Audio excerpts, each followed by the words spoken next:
Chapter 13 One Horn's Protection. This was such a good sugaring year, said Day Day. We'll be able to pay off most of our bill at the trader. I want to come, I want to come, yelled Pinch. Day Day was loading his big pack frame with bound McCooks of sugar. There was much, much more than they would use all year. Old Tallow had her fill of sugar too, and Nicoma said that in all of her memory there had never been a sugar year like this one. At the trader's, Day Day paid off the winter's debt and bought a length of blue broadcloth for Mamma to sew into a dress. He bought Pinch some calico trim for a pair of moccasins and a piece of velvet cloth for Angeline to use as she wished. For Nokomis, sewing needles and a cup of shining copper. For Omachias, he bought a small cross stamped out of German trade silver. The night Day Day gave her the cross, she sewed it onto the front of her dress. Ondig loved the look of it and tried constantly to pluck it from her dress. He landed on her shoulder over and over and nearly hung upside down to try and peck at it with his beak. In the morning, Ondig greeted Omachias with fluttering wings, ducking his head to accept a little scratch, cooing with a sweet and gurgling sound. Omachias had never heard a crow make such a sound before, and she knew it was a special sign of affection.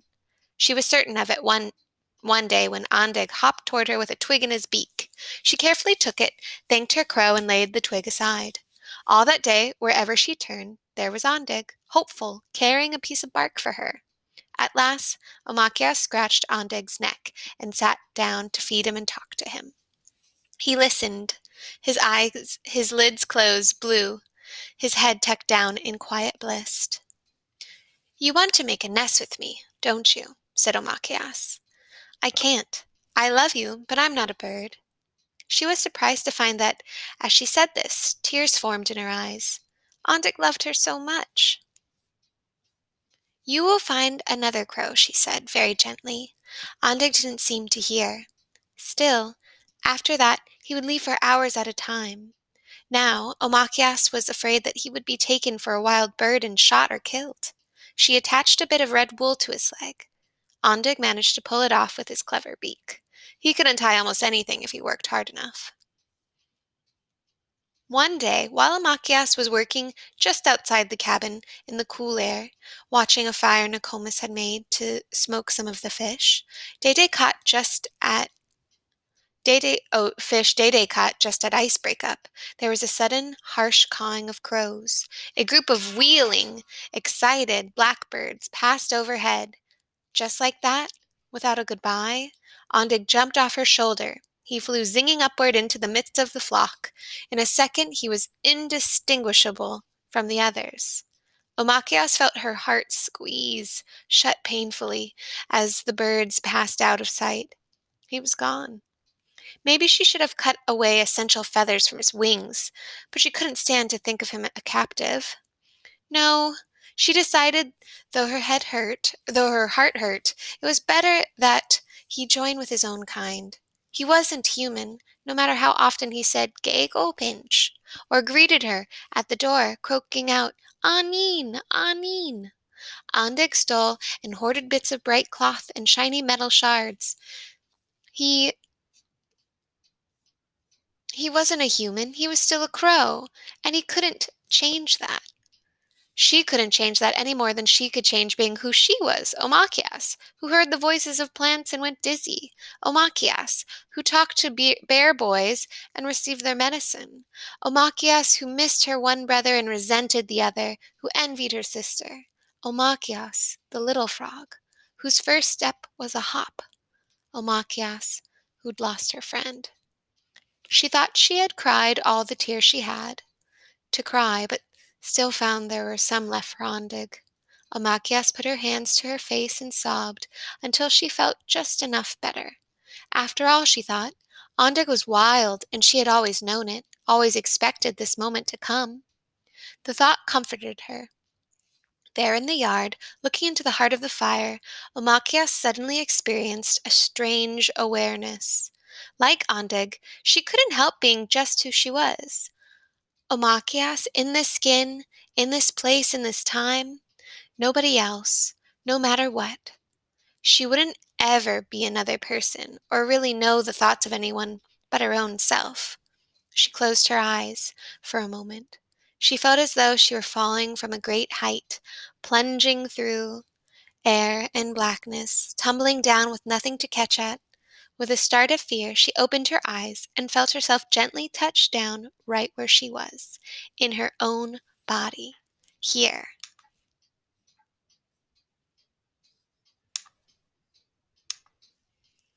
Chapter 14. Full Circle. Once again, the family was building the Birchbark House, moving out into the woods, dragging pots and other provisions out to the to the fishing camp where they would live. While she sewed mats together and reset the willow poles, Omachias often experienced the haunting sense of things missing. She thought she'd forgotten something or someone, then of course she remembered. Niwo and Tensnow had left huge holes in her life, and Ondik, a tiny one, black as pitch and hoarse with laughter. Although spring, with all the force of its poised new growth, called to her, although the tender new buds, opened magically, touched her heart, there would always be a shadow to her laughter, a corner of sadness in her smile. All day, Omachias and her grandmother worked hard retying the intersections on last year's willow frame. Nokomis cut new bark, made fancy overlaps, and rain diversion flaps. As soon as the house was finished, when there was no way left for him to help any way at all, Albert Lepotre came by for a visit. His round stomach had flattened out a trifle from the starvation winter, but he was by no means thin. He was excited. As usual, he'd had a vision, only this time he seemed to think that it was something very, very special. It was so amazing that he couldn't contain himself from blurting it all out at the fire, in everyone's presence. I have a new spirit helper, he declared, his voice portentous. Oh, ah! Father made an exaggerated sound of surprise and sat back, filling his pipe. Fishtail smiled and in good humor and made a gesture toward Lepotre that meant, please continue. Puffing out his chest, raising his voice to an important pitch, Albert commenced his story. I admit to you that this occurred because of evil in my heart. Oh, really? Said Nokomis, her voice amused. And you, a man of such virtue. Yes, I know. Lepotre waved his hands modestly as if to sweep away his incredible perfections. Everyone then waited, expectant, for Lepotre to continue. Of course, having caught their interest, he puffed long in concentration to draw out the suspense. I was thinking about actually stealing one of old Tallow's traps, said Lepotre. He put his hands up at the sounds of Mamma's outrage. Wait, he said to Mamma, hear me out. She glared, but gave him the courtesy of her silence. She owes me a good trap, protested Lepotre. I gave her 2 skins once. 2 skinny muskrat skins, muttered Nokomis, but she hushed herself. So I went to her house when she was gone, said Lepotre, to remove a trap from the lean-to where she keeps them. That's when it happened. What? Pinch was breathless. Please be silent while I tell my story, Lepotre admonished. It is powerful, I know, but you must respect my relationship with the winged ones and listen closely. Well, get on with it. We're listening, said Dede, straining to keep the laughter from bursting out of his voice. Here is what happened.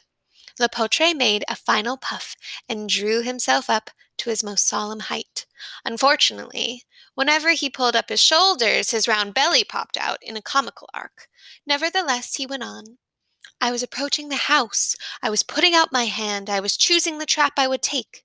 Go on, said Nokomis, grim with protective fury for her friend old Tallow. Anyway, said Lepotre, I was about to close my fingers on the trap when I heard a voice. Nobody really wanted to encourage Lepotre, but at last Angeline could not contain her curiosity. What did it say? It said, Lepotre leaned forward and fixed them, all with his keenest, slightest, cross-eyed stare. Gego. In other words, the voice said not to do what I was doing. I opened my eyes. My friends, a crow was sitting there, its eyes black and shiny as lake stones. My friends, it spoke to me, Anin. It said, Anin. I answered, Anin, I answered. Gego. It warned me again, then flew off. The potre sat back and folded his arms across his chest. He waited for the sounds of amazement and the hushed tones of respect. He waited for the nods from Day Day and the serious expressions of wonder from Mama and Nokomis. Instead, after a moment of amazed delight, his entire audience burst into howls of laughter. Day Day was overcome with hilarity, and every time he tried to explain to Lepotre, he sank into helpless sobs and guffaws. Nokomis and Mama were holding each other and laughing so hard tears came down their cheeks. Angeline had turned away and was pounding the dirt. Pinch jumped up and down, yelling. Omakias was laughing for another reason besides the coincidence, for Ondig was near, had survived, might come back some day. Lepotre, slowly picking up his things, turned to the laughing family in a state of bewilderment. He put out his hands as though to ask, but then, when Day Day tried to blubber an explanation, only to collapse in fresh laughter, Lepotre swiped his hand through the air and scratched his head. This was definitely not the reaction he'd expected. As he walked away, he wondered whether the entire family had eaten some sort of strange medicine, taken leave of their senses, perhaps. He stroked his chin. Yes, he'd sleep on it. Maybe his guardian bird, the crow, would return and speak to him again. Maybe he would have another vision and somehow obtain an answer. Again, it was time for the family to plant.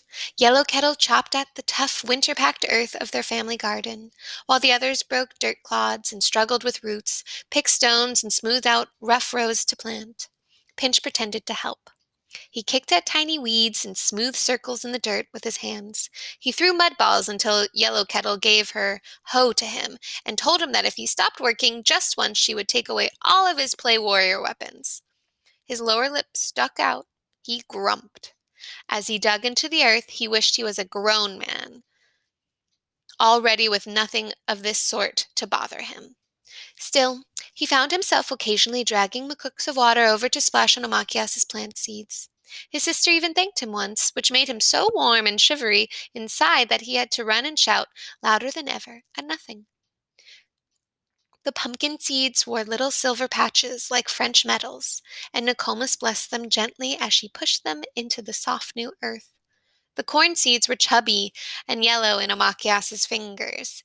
Angeline had acquired from Fishtail some corn with red flecks in it, and Mama put these seeds into the ground with a special blessing, curious to see what their growth would bring. The ground harbored the sunshine and spread warm beneath her feet. As she planted one hill after another, Amakias felt the calm and sweetness of the earth, and tears burned. Where was Niwo? She missed him. When they had finished planting, as though summoned, rain sprinkled down in a mist. The shower deepened the calm of the woods, ticked through the new leaves, lightly wetted the seeds sheltered in the earth. Suddenly, just as they were leaving the field, Ondig appeared, wheeling through the air, dive-bombing the family with his familiar croak, croak. Ondig swooped near but refused to land with his usual sweep on Amakias's shoulder. Come, come, Ambe, called Amakias with a thrill of happiness. Pinch, who never was still, never kept himself from excitement, acted differently. He stood motionless and waited right next to his sister. He seemed to know something that Amakias, in her eagerness to hold her pet, couldn't grasp. Ondeg had become half wild, afraid of humans. Omakias's waves and anxious calls were frightening to him. Pinch, on the other hand, actually understood that the quieter he stood, the more likely their old friend was to trust him. And sure enough, Ondeg did land, right on Pinch's head. Pinch's eyes rolled up. He tried to see Ondeg. The bird hopped up and down, uttering his greeting, "Crack, crack, crack." Amachias was hurt, but instantly, and this was the gesture that forever changed the nature of the friendship.